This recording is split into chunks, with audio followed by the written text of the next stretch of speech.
Welcome to One Sharp Sword, cutting through to what matters most. I'm your host, Dr. P, Dr. Wayne Pernell, the Exponential Success Coach. I wanted to talk today about winning versus succeeding and what's the difference? What is the difference between winning and succeeding? It's a great question because people often associate, well, if I'm winning, I must be succeeding. And the truth is that winning isn't absolutely everything. There's an old saying that's like, winning isn't everything, it's the only thing. And the truth is, winning isn't bad. I just think it's not what you think it is, or what a lot of people think it is. Winning often means getting the advantage over somebody or something else. And I think that winning can be much broader than that, which is where the idea of succeeding comes in. I believe that if you step into, it used to be that in business, if you weren't winning, if you weren't taking advantage of somebody else, if you weren't getting the upper hand, getting the best deal, all that stuff, if that wasn't the way you operated, then you were not winning and you were not succeeding. And then the idea of, gosh, can't there be a win-win? That came around, I think that became popular in the 80s. So yay, that it's been around now a few decades, but still the whole idea of, can there be a win-win? What does that mean? And the idea is that if you won a contract, for example, or if you won a sporting event, it means that other people lost, and that there is a truth in that. That's okay. Not everybody gets a trophy for showing up. There's one contract to be won. Did you do your best? Did you present the best deal? Awesome. The thing is that if you think in terms of win-lose, you are missing out and potentially coming from a place. And I'm going to say this again. If you think in terms of win-lose, you are coming from a place of lack. And that means that you could be living your life in terms of, what am I missing out on? Who has something better than I do? How do I get that thing that other person has? How do I get? How do I get? How do I get? And that is, dare I say, a horrible motivation for the way to live a life. How do I contribute? What does having this thing contribute to me and or to the world? That's different. I'd like to see you step into the world of partnership. And almost everything could be a partnership if you allowed it. And this becomes a focus on what's the outcome that we're both after, right? So if we're both after the same thing, we both want that finish line, that's awesome. I'm going to run my hardest and you're going to run your hardest. And whoever runs the fastest, that's awesome. Let's get there. One person will cross the finish line before the others. That's okay. That said, if there's something that we can both be working on and working towards, and I can lift you in the process of getting there, and you either lift me in return or you lift someone else as you lead, that's succeeding. And that's the idea behind when I wrote The Significance Factor, the whole idea of, success and winning is about what you have. And significance is really about the impact you've had. And I think it's time to redefine what success is for you. And that is the bottom line out of all of this. It is time to redefine what success means to you. And it's nobody else's definition of success. It's nobody else's. You get to define Wow, success is when I find the perfect parking space in the parking lot. Success is when I get up on time and I'm out the door on time and I'm at my desk on time.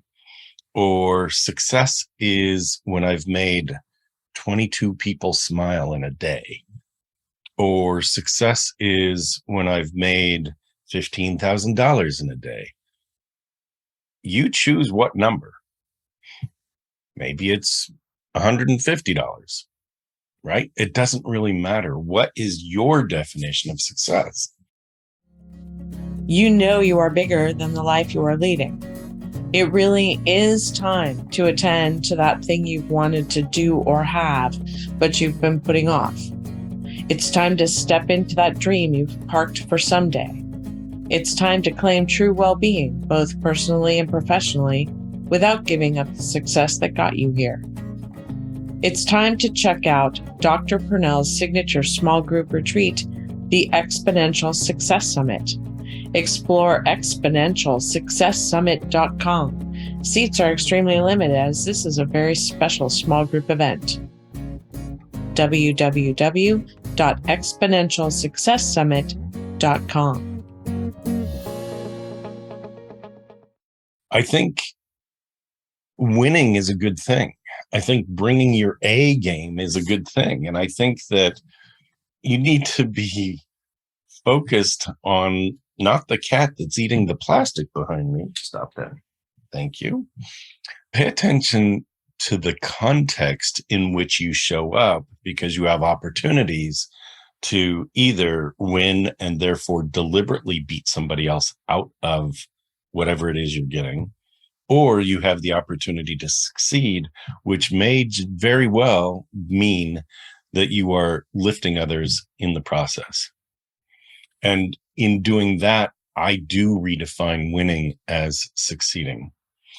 If you approach every situation with the idea of, I'm going to be successful here, or I'm already successful here. I go to the grocery store and I find absolutely everything I want.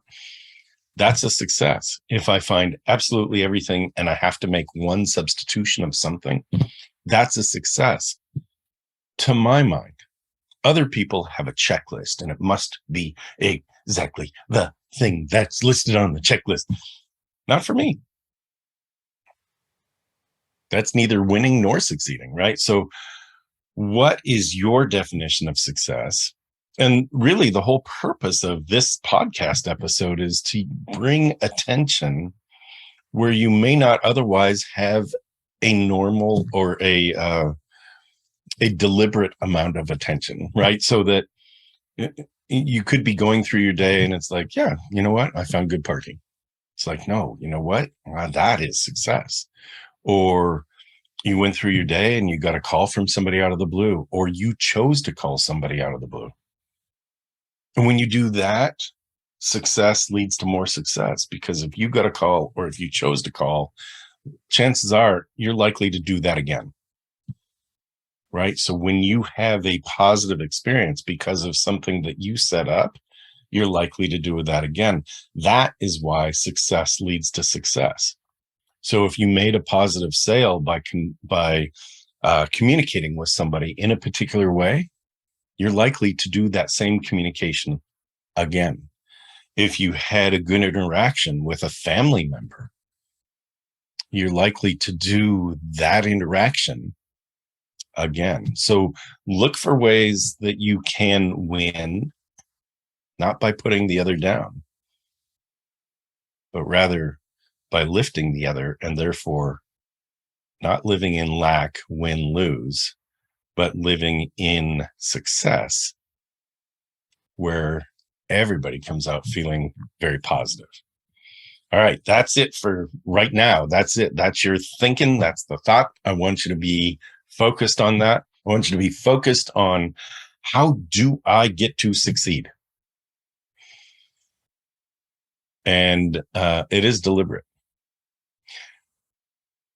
If you want to dive in deeper, now is the time to be thinking about that. The next Exponential Success Summit is coming up. You want to have more deliberate thought. You want to gain more confidence, you want to show up and figure out how to create that path that gets you to that next level or the level beyond, the Exponential Success Summit is 2 days, 2 days together with a super small group.